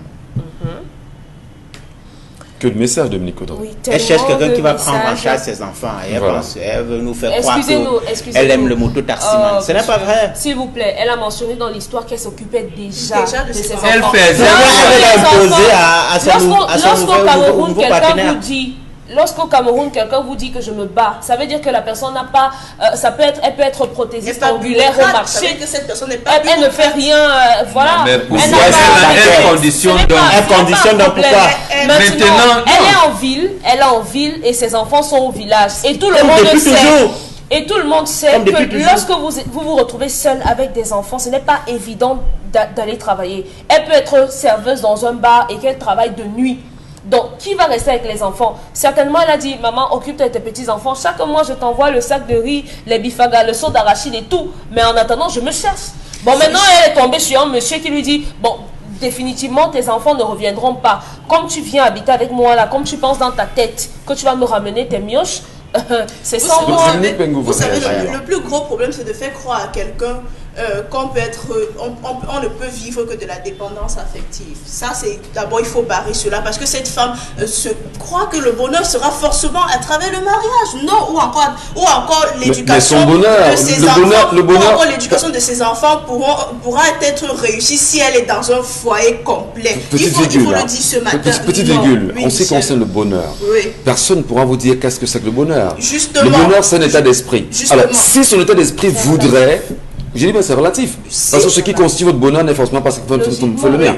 Alors, si son bonheur, c'est se dire, je vais avoir cet homme à mes côtés pour Elle a faire tout mon faux. bonheur. Elle a tout faux. Alors, Elle a tout faux. Elle a tout faux justement parce que Vous dites non, c'est ça? Justement parce que chaque jour on vit dans une société où il faut entendre tout le temps, oui, tu es une mère célibataire, on colle les étiquettes, une mère célibataire n'est pas une bonne femme aux yeux de la non. société, une mère célibataire c'est celle-là qui ne peut pas réussir, une mère célibataire. Vous avez vu dans quel entretien d'embauche quand vous arrivez, votre patron vous demande, vous êtes mère célibataire, je vous embauche pas juste parce que vous êtes mère célibataire. Ça ne se fait pas. Non, une mère célibataire au contraire a doublement les responsabilités. Madame, arrêtez de suivre l'homme, arrêtez de suivre Non, le c'est mariage. pas là. Gérez Oh là là, vos oh là là, enfants. oh là là. Travaillez pour Je- doubler d'ardeur sur l'éducation de vos enfants. Si vous voulez vous C'est- faire plaisir, si votre haricot vous gratte, allez prendre n'importe qui et vous vous satisfaites. non, Parce que Dominique vous- Audrey Bengo. tu- Non, permettez. Non, Permettez, S'il vous plaît, justement. on va sur le langage, hein, pardon. Apparemment, on part sur S'il vous plaît. on part Vraiment. du principe que On a la cette télé, là. fille serait en détresse. On part du principe qu'elle serait en détresse. Elle est en détresse, c'est clair. Voilà. Maintenant, il faut qu'elle sache qui elle est, ce qu'elle veut. Je vous dis, elle laisse ses enfants exprès chez sa mère. Elle se bat en ville, serveuse, tout ce qu'elle veut. Puisqu'elle le faisait déjà. Mais si en réalité, elle tombe amoureuse d'un gars et que le gars dit, je ne veux pas les prendre. Elle veut s'occuper des enfants, comme semble dire Dominique Audrey, qu'elle reste donc là pour avoir la peur du cœur. Elle est avec le gars qu'elle aime. Et les 5 francs qu'elle aura, elle continue à envoyer à sa maman. Donc, en principe, le problème n'est pas là. Encore que maintenant, elle veut donc donner une charge à ce gars. Et ce gars... C'était provisoire. Encore que le gars ne refuse pas. Encore que le gars ne refuse pas de soutenir quelquefois les enfants qui se vivent. Non, il a dit qu'il ne les admet pas au sein de la famille. Ça ne veut pas dire que à la fin du mois, s'il a 10 000, 20 000, il peut pas donner au village. Lorsqu'il dit aller chercher le père de vos enfants, il n'a pas fait les enfants pour que je m'en occupe. En français simple, ça. La femme veut ramener les enfants au sein du foyer. Lui n'en veut pas. Il ne veut pas. Mais le sien on admet. Au nom de votre mariage. Mais attendez, c'est lui, non? C'est à cause des a priori comme ça que les filles vont en mariage en cachant le fait qu'elles ont déjà eu des enfants précédemment. Et après, vous allez vous buter face à ce genre de problème parce que vous frustrez ces mecs qui ont déjà des enfants. Pourquoi ça dérange? Michel, pourquoi ça dérange autant cette fille? Elle n'a pas en capacité de les prendre. Après, elle va dire que le premier homme ne s'occupait pas des enfants. Le deuxième homme ne s'occupe pas des enfants. Elle les a mis quelque part. Qu'elle s'engage dans une activité pour soutenir ses enfants. Et pourquoi ça dérange dans cette fille si elle le faisait déjà et qu'elle continue à le faire étant dans le couple? Voilà, c'est bien sûr des arguments que chacun donne. Dans un instant, madame, je ne m'accorde pas sur notre antenne. Nous irons retrouver Constylamine ce matin avec les produits Sorepco. Et le plaisir, bien sûr, est le nôtre en même temps ce matin de le dire. Constylamine, c'est avec le même plaisir que nous allons bien sûr vous saluer humblement et le temps que tout se mette en place, Constylamine, les choses vont se poursuivre. Madame, monsieur, restez sur Equinox Télévision. 10-12, le Zénith se poursuit. Salut à ceux et celles qui à l'instant nous prennent en repérage. Nous reviendrons sur des sujets cruciaux tout à l'heure. La revue des réseaux sociaux avec Dominique Pengou. Donna Briskamgan nous accompagne toujours. Bonbon Ben Gankenji et Dominique Audrey Yengelek. On vous l'a très bien dit comme chaque matin. Ensemble, unis pour la même mission, nous restons là à vous servir. Surtout, faites la politique. Si vous ne faites pas la politique, elle va vous faire. Et au pire des cas, elle va vous broyer, madame, messieurs. Ouvrons les yeux et allumons nos cerveaux. Donald, non, j'ai envie de dire, Constylamine, bonjour. Bienvenue ce matin. Alors, bienvenue Michel Ngachou. Bonjour à tous nos nombreux téléspectateurs et bonjour à tous les clients et partenaires des magasins Sorepco. Alors, je m'installe encore ce jeudi matin pour parler de ce poids lourd du commerce général au Cameroun, de ce poids lourd de la qualité au Cameroun, de cette entreprise qui a décidé de permettre à chaque Camerounais d'avoir un congélateur vertical à la maison. Il y a des congélateurs sur le marché camerounais, mais les congélateurs qui sont en vente dans les magasins Sorepco sont les congélateurs qui n'ont rien à voir avec les autres congélateurs là. Oui, pourquoi choisir les congélateurs des magasins Sorepco? Tout d'abord, la qualité, les prix et bien entendu, la garantie que nous offrons à tous les clients qui achètent un congélateur dans les magasins Sorepco. Ces congélateurs représentent plusieurs avantages.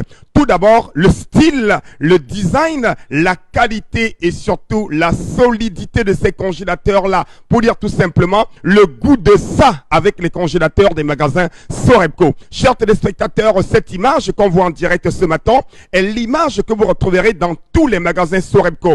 Plusieurs compartiments, des compartiments sécurisés, des compartiments protégés, question de bien conserver vos aliments. Mesdames, mesdemoiselles et messieurs, un congélateur c'est bien, mais un congélateur vertical de la marque Parman, c'est encore mieux. Je rappelle que la promotion s'achève le 15 juin prochain. Vous aviez encore moins d'une semaine pour acheter un congélateur de 265 litres à 300 000 francs au lieu de 340 000. Regardez bien sûr la présentation physique, regardez le design, regardez l'intérieur de ces congélateurs avec avec plusieurs compartiments, des compartiments qui vous permettront de bien garder vos aliments, des compartiments qui vous permettront de sécuriser vos aliments, des compartiments qui vous permettront, bien entendu, chers téléspectateurs, d'avoir des aliments bien conservés. Alors pourquoi faut-il garder les condiments chez le voisin? Pourquoi faut-il encore aller garder le poisson chez le voisin, garder la viande chez le voisin? Chacun devrait y avoir un congélateur dans les magasins Sorepco.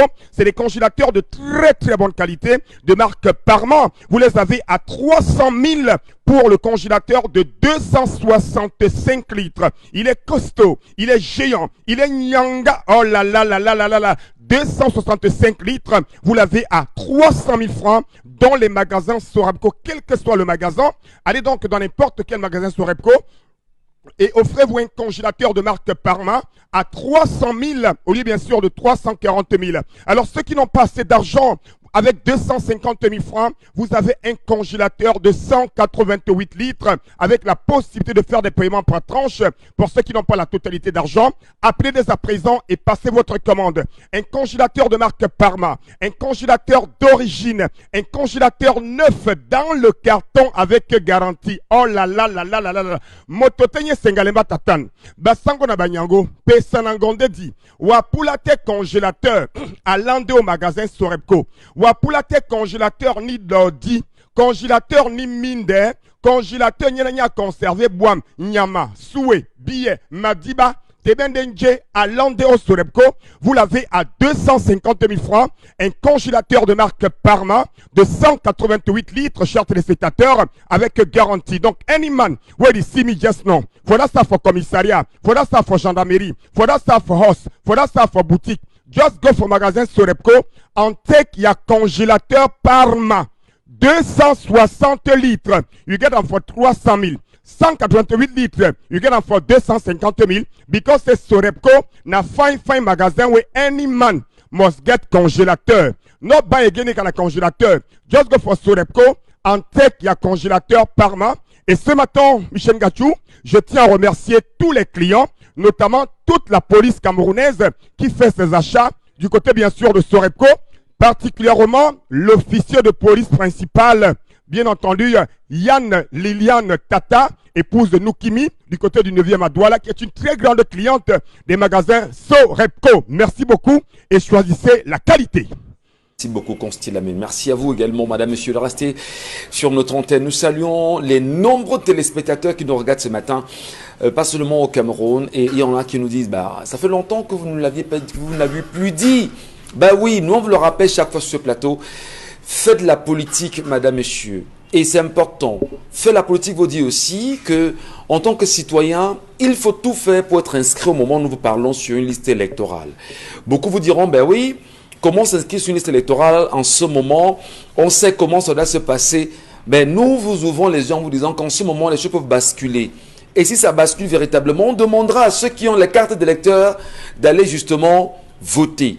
Quand on sait bien sûr que le RDPC aujourd'hui a ses 3 millions d'électeurs, dont chacun détient une carte d'électeur, et qu'on soit moins à 40 millions de Camerounais, et qu'on ne soit pas inscrit sur les listes électorales, c'est un problème. Regardez 40 millions. Si nous sommes seulement 15 ou 20 ou 30 millions inscrits, est-ce qu'on ne pourrait pas justement faire basculer les tendances?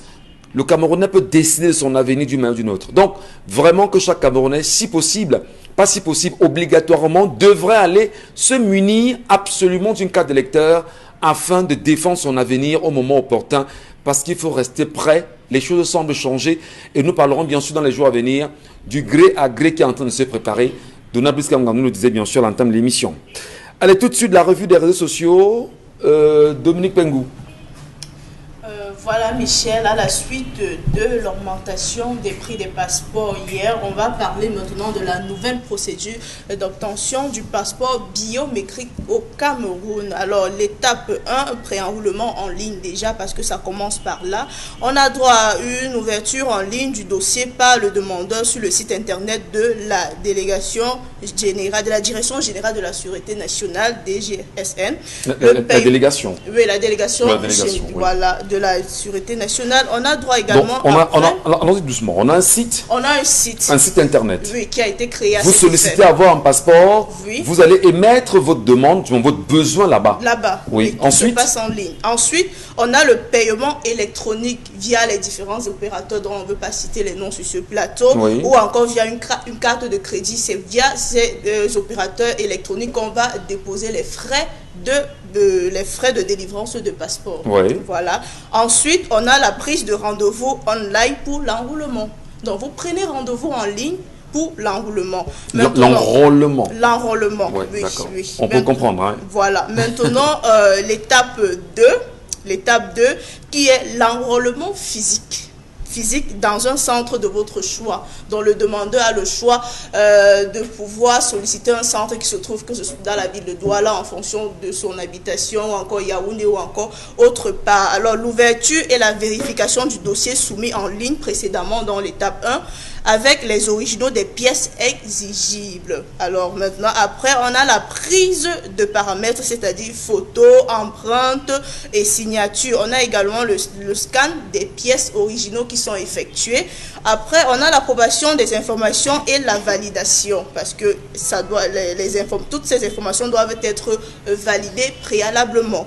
On a la remise d'un récépissé au demandeur. C'est ce récépissé qui fait foi de la demande ou encore on est toujours dans 24, on est toujours dans 48 heures. On est toujours dans 48 heures. On est toujours dans 48 heures. Maintenant, il y a l'étape numéro 3. L'étape numéro 3, c'est la production de votre passeport proprement dit. Après l'enrôlement, s'il n'y a pas de rejet, le document est produit en 48 heures. Maintenant, s'il y a rejet, le demandeur est notifié soit par mail, soit par SMS, parce que vous allez laisser vos coordonnées. Maintenant, l'étape numéro 4, qui est le retrait de votre passeport. Il y a une fois le passeport produit, le demandeur est notifié par SMS et par mail également sur l'acceptation, encore sur la disponibilité de la pièce originale. La vérification d'identité et le retrait du document par le demandeur. Le retrait maintenant possible du passeport par un tiers, c'est également possible car le tiers doit être muni d'une procuration dûment légalisée. Ça, c'est la dernière. Ça, c'est la dernière étape. Ça, c'est la dernière étape. Maintenant, si vous n'avez pas votre passeport, si on ne vous donne pas votre passeport, l'argent que vous avez donné, les 110 000 francs que vous aviez versé, si c'est rejeté, si c'est rejeté, oui, si vous recevez est-ce qu'on vous dira si on vous rembourse votre argent ou pas? Je ne pense pas. Ce n'est pas parce qu'ils n'ont rien dit. Ils n'ont rien dit à ce propos. Ils n'ont rien dit à ce sujet. Voilà. Ils n'ont rien dit à ce sujet. Mais l'étude de dossier, non, on va pousser l'étude de dossier. Donc, vous savez que l'étude de dossier est 110 000. Ouais. Si je n'ai pas de passeport, vous gardez mes 110 000. Alors, c'est dit jusqu'à présent de Nabrius Kamgan que, au-delà de cette question, c'est désormais des Allemands qui sont derrière et qui se doivent désormais de produire des passeports aux Camerounais. Est-ce qu'on est sérieux au Cameroun, de Nabrius Kamgan? Alors,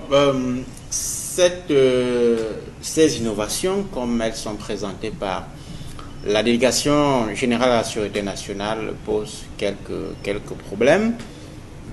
D'abord, la revalorisation jusqu'à 35 000 francs CFA du prix du passeport ordinaire passe mal au son opinion, puisque vous savez que dans la réalité jusque-là, beaucoup de Camerounais dépensaient jusqu'à 150 000 pour avoir un passeport, le passeport dit express. Ça signifie d'abord que sur le plan pratique, au-delà de ces principes officiels, il va falloir compter dans les 200 000 francs CFA pour avoir un passeport. Désormais. C'est clairement ce que ça signifie. Sauf si dès le 1er juillet, le Cameroun change et devient un pays où il n'y a pas de corruption. Est-ce que dans ces 48 heures que l'on donne, c'est pas des mots, c'est pas vaseux, c'est pas juste pour faire croire aux Camerounais qu'on s'est réadapté? On parle d'Internet, de Nabrius Kamgan. Permettez-moi, je vous relance. Le Cameroun peut jouir aujourd'hui, peut se dire peut se dire satisfait de la qualité du net que nous avons au Cameroun pour aller à cette procédure. Imaginez-vous que l'on soit à je ne sais pas, Guidé, à Kapsiki là-bas, et que de là-bas on fait son passeport. On peut justement dire aux Camerounais de Guidé, de Kapsiki là-bas qu'ils ont Internet et qu'ils peuvent l'avoir en ligne. Bon, disons que... sans électricité. Disons que la qualité de la connexion Internet, c'est un problème, certes, mais pour le cas présent, c'est secondaire. Parce que la catégorie de Camerounais concernés par les passeports, c'est quand même une certaine élite intellectuelle. Donc, on peut supposer que c'est ceux qui ont à la fois les moyens intellectuels et financiers pour avoir un passeport. 110 000 francs CFA, le commerçant du marché Kololum qui nous suit n'a pas forcément besoin Monsieur Kamgan, le SMIC camerounais, on a 36 000 francs. Absolument. On a moins de 40 000 au Cameroun. Vous croyez véritablement qu'un Camerounais qui dit d'accord, je vis du SMIC, veut s'offrir un passeport, il pourra le faire? Pourquoi le Cameroun, si on veut revenir justement à la question des coûts, ne peut pas s'harmoniser? Quelqu'un m'a dit hier soir à la radio, au Michel Ngachou, vous ne dites que des choses qui plaisent au peuple camerounais, dites la vérité, mais il faut dire aux Camerounais que c'est l'un des passeports les plus chers au monde. C'est ça qu'il faut... Comment peut-on comprendre que des pays d'à côté ont des passeports à 20 000, 25 000, 30 000? C'est ça qu'il faut... Même les États-Unis à 67 000, mais au Cameroun, on a 110 000 sous le fallacieux prétexte qu'il y a un timbre qui a une valeur de 35 000 francs CFA. Comment comprendre cela? Et d'ailleurs inscrit dans une ordonnance de la loi des finances. Et c'est ça qu'il faut questionner. C'est pour ça que je disais que la qualité de la connexion Internet et tout ça, c'est vraiment une question périphérique. C'est la question du coût et de l'accessibilité de ce document. Vous savez que les 48 heures dont parle la DGSN, ce n'est pas la première fois que les 48 heures de délai sont annoncées. L'année dernière, il y a une conférence de presse qui annonçait également que les passeports seraient délivrés désormais en 48 heures. Mais dans la pratique, vous avez des citoyens qui, depuis 1 an et demi, 2 ans, ont introduit des demandes de passeport et ne sont toujours pas rentrés en possession de ce document. Maintenant, sur les prix, effectivement, notre passeport, c'est une quinzaine de pages. Le passeport américain dont vous parlez, c'est l'un des plus sécurisés du monde, est autour de 100-120 pages. 55 000. Voilà. Et qui coûte 55 000. Le Tchad voisin, le passeport, c'est 60 000 francs CFA. Le gouvernement dit c'est pour équilibrer le budget, avoir accès à d'autres ressources pour financer les activités d'État, d'accord. Mais le FMI vient de rendre un rapport qui nous rappelle qu'il faut réduire le train de vie de l'État. Ça, c'est quelque chose qui revient de façon constante. Un directeur général d'une entreprise de première catégorie coûte à l'État du Cameroun près de 12 millions de francs CFA chaque mois, avec les avantages qui vont avec. Donc, voilà, l'ensemble de tout ça fait qu'il n'est pas rationnel que l'on réduit, que l'on attribue ce montant de 100 millions. Gagnons en temps. C'est dit, en fait, que les caisses du Cameroun sont vides au point où on se dit, pour renflouer les caisses de l'État, on va chercher l'argent au sein de ceux qui sont supposés avoir de l'argent, notamment ceux qui sont des voyageurs, en augmentant le coût du passeport, mais surtout en laissant croire aux Camerounais que c'est à travers une disposition de la loi des finances que cela passe de 75 000 à 110 000 francs CFA. Est-ce que ce n'est pas de la manipulation? Est-ce que ce n'est pas de l'esbrouf? Est-ce que ce n'est pas de l'escroquerie quand même? Intellectuellement, parlant de Camerounais, qui devrait au préalable s'en indigner aujourd'hui? C'est ce qu'on appelle la politique par embuscade. D'abord, c'est un réajustement du budget de l'État qui arrive par ordonnance du président de la République. Donc c'est le président de la République lui-même qui a organisé l'embuscade. Première chose. Deuxième chose, le passeport ne se fera pas en 48 heures. Au Cameroun. Dossier rejeté ou validé, on n'a encore rien dit. Donc, quand vous êtes Camerounais, il faut comprendre le langage d'autres administrations. Donc, le débat, c'est que vous autres dossiers validés, 48 heures vous attendez. Mais, cher ami, vous pouvez faire 3 ans. Entre moi, ma carte d'identité, ça fait 2 ans, je ne l'ai pas.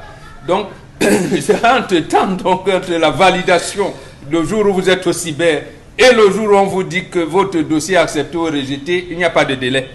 Il faut intégrer ça là-dedans. Maintenant, l'autre chose, justement, est-ce qu'on veut nous faire croire que comme on demande le visa là pour aller en France, on ne nous rembourse pas les frais. Donc quand on donne les 110 000 là, c'est un job. Donc on va seulement demander à Jésus, Mahomet et à Bouddha de faire en sorte que, ou alors par la magnanimité du chef de l'État, que le passeport sorte. C'est ça aussi. Maintenant, je partage votre point de vue et vous avez raison. Les gens, on a eu des compatriotes qui sont prêts à donner 300 000 pour un passeport express. Bon, le chef de l'État a donc vu que j'aime mes compatriotes, il y en a qui ont d'argent. Donc, comme il donnait les 200 000, quelquefois le passeport express ne sortait pas. Pourquoi ne pas leur dire que, gars, venez donner? Voilà donner, ça va donner sortir en 24. Voilà, c'est ça en fait. Simplement. Donc le président, c'est lui-même, c'est lui l'entrepreneur en chef qui a mis en place. Il n'est pas passé par les députés, cher ami. C'est incroyable. Il a dit, moi-même, venez me donner l'argent. Quand on sait bien sûr que le premier flic camerounais qui est M. Bagangele, d'ailleurs le délégué général à la Sûreté nationale, qui connaît quand même les comptes de tout le monde. Vraiment, les Camerounais ont l'impression que le délégué n'aime pas le Cameroun ou les Camerounais et que le délégué ferait sciemment justement d'augmenter le coût du passeport. C'est pas le délégué. Les Camerounais estiment quand même que le délégué... Dis-leur que c'est le président Paul Biya qui a suivi par ordonnance. Donc ce n'est pas le délégué, c'est le chef de l'État. C'est le chef de l'État qui a Donc le chef de l'État justement est le problème dans l'affaire. Donc le chef de l'État a décidé... Je ne sais pas s'il a le problème, s'il a la solution, mais c'est lui qui a demandé... Non, mais puisqu'il a augmenté, il augmente le coût du passeport à 35 000. Alors, est-ce que nos députés, qui sont supposés être ceux qui plaident au nom du peuple camerounais... Non, là, ils ne peuvent pas intervenir. Ils peuvent intervenir. C'est une ordonnance qui modifie la loi de finances, qui a déjà été votée en fin d'année. Il a dit, vous avez fait votre part. Mais il voit qu'il y a des donc le choses... chef de l'État nous l'impose.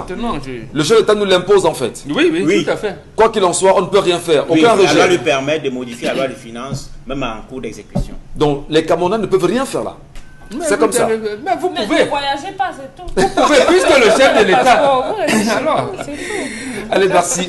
Autre sujet, Dominique Pengou. Autre sujet, ce matin, on va parler des cambriolages qui se multiplient au Cameroun. Après le ministère en charge du contrôle supérieur d'État et la direction générale des impôts, on a droit maintenant autour du siège du JICAM de connaître la visite des malfrats. Selon Célestin Tawamba, le président du JICAM, les faits se sont produits dans la nuit du 8 au 9 juin 2021. L'immeuble siège du JICAM, si au quartier Bounanjo à Douala, cambriolé par des individus non encore identifiés. Plusieurs bureaux éventrés, de nombreux dégâts matériels constatés. Une enquête ouverte pour déterminer les circonstances et identifier naturellement les auteurs. Peut-on lire sur le communiqué rendu public par le président du JICAM. Cet incident se produit moins de 48 heures après le cambriolage du siège de la DGI à l'avenue Foch à Yaoundé. Depuis la publication de cette série de cambriolages en moins d'une semaine au Cameroun, la nouvelle ne cesse d'alimenter l'opinion publique. Plus que cela encore, elle fait germer dans l'esprit des Camerounais des questionnements sur les possibilités et le pourquoi de ces différents forfaits et de ces commanditaires. Merci beaucoup. Allez, c'est une saison assez compliquée au Cameroun. Beaucoup de cambriolages. Dominique Audrey, vous êtes entré avec ça tout à l'heure. Vous voulez bien comprendre. Les films américains. Non, attends, vous avez vu la complication. À quel niveau? Vous dites saison compliquée. Non, c'est une saison compliquée pour le Cameroun parce que personne n'a la bonne information. Comment est-ce qu'on peut entrer à la direction générale des impôts? Mais la complication, c'est où ils sont entrés facilement. Il y a 11 étages qui ont été vandalisés, y compris oui. Ils l'ont fait. Ça veut dire que c'est pas compliqué. C'est pas compliqué. C'est compliqué comment? On vous passe avec un bâtiment ultra sécurisé. C'est pas compliqué pour vous. Alors, c'est pas pour moi, ils sont entrés et maintenant on n'arrive même pas à savoir qui est entré. Vous dites que c'est compliqué. Avec les surveillances physiques et les surveillances électroniques. Bon, commençons par la DGI. Oui. C'est quand même les militaires qui... Non, c'est le qui avait la parole. Bon, voilà. C'est pas compliqué. Dominique, vous êtes entré tout à l'heure, c'est dire justement que vous ne comprenez rien à ça. Hein. Justement. On tourne, peut-être c'est une scène de film américaine. C'est Prison Break, 24 heures chrono contre tous les temps Cameroun. Franchement, on ne comprend pas. Parce que des articles produits à ce sujet mentionnent que les principales entrées de cet immeuble nécessitent une carte magnétique. Donc, soit les personnes qui ont vandalisé les bureaux sont encore, ou du moins bénéficient de cette carte, ou bien ont été introduits, soit ce sont des employés de là-bas qui ont fait ça, qui ont, je sais pas si, cambriole, vous vous moquez de moi, monsieur? Non, de la situation. Non, c'est que je comprends pas. Comment je vous explique, c'est pas la première fois. C'est incroyable. C'est pas la première fois. Bon, on est parti des incendies au Cameroun. Nous avons vu dans ce pays, il y a eu les sonos. Dans ce pays, ils pouvaient même, j'allais dire, conduire un taxi qu'il a volé en marche arrière et rouler plus vite que les policiers qui le suivaient. On a vu ça ici. Ça vous ressemble à des films. On a eu des sonos. Ceux qui ont des titres, vous pouvez vous le constater. On a eu l'équipe nationale du gangstérisme. Ouais. Voilà. On a eu des choses. Mais plus récemment, en 1997, on a eu sensiblement les mêmes cambriolages. Pendant la même période, on a cambriolé au ministère des Finances. Effectivement. On a cambriolé à la Délégation Générale de la Sûreté Nationale. On a cambriolé au ministère de la Défense. On a cambriolé au ministère de, je pense, de l'Éducation nationale. Voilà. Bien sûr. Mais absolument. On n'a jamais eu de Je veux résultats, dire, en fait. même au ministère de la Défense, on a cambriolé. On n'a jamais eu de résultats d'enquête. Voilà. Donc, Jamais. c'est ça. Donc, c'est peut-être pas. Aujourd'hui, vous parlez de. Ce sont les gens qui mettent cette technologie. Ils savent bien qu'il y a des caméras, il y a l'IA.